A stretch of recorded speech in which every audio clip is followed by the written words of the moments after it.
1971 সালে সেটা শুধু শেখ পরিবারের জন্য, আমাদের জন্য না। আমরা এখনো বাক স্বাধীনতা পাইনি, আমরা এখনো সঠিকভাবে কথা বলতে পারি না।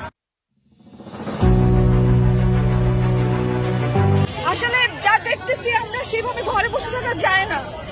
আমাদের যতগুলো চিৎকার শুনি তখন আমাদের প্রত্যেকের কান্না পায়। আমি জানি না কোন বিবেকে গিয়ে পুলিশগুলো এভাবে গুলি করে আমাদের ভাই বোনদের মারছে। আমরা নিজেরা যাদের বিবেক বোধ আছে তারা কখনো এসব মেনে নিতে পারবে না। তাই আমি আজকে রাজপথে আসছি।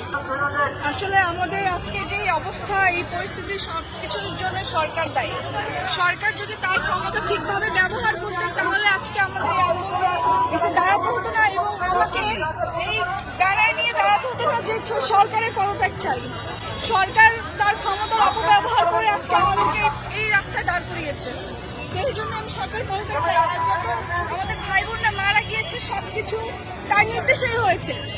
তার একটা ন্যায্য দাবি করেছিল, সেই ন্যায্য দাবি যদি সে সঠিক সময় পালন করতো বা সেটা মেনে নিত তাহলে আজকে আমাদের এই ভাই বোনরা মারা যেত না, আজকে আমাদের এই রাস্তায় মিছিলে দাঁড়াতে হতো না এবং আমাকেও এই কথাটা বলতে হতো না।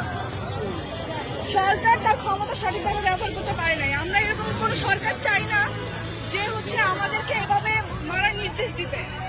আমরা এরকম কোনো সরকার চাই না। আমরা এখনো কোনো স্বাধীন নাগরিক না। স্বাধীনতা এসেছিল 2019 সালে, 1971 সালে সেটা শুধু শেখ পরিবারের জন্য, আমাদের জন্য না। আমরা এখনো বাক স্বাধীনতা পাইনি, আমরা এখনো সঠিকভাবে কথা বলতে পারি না। আমরা এখনো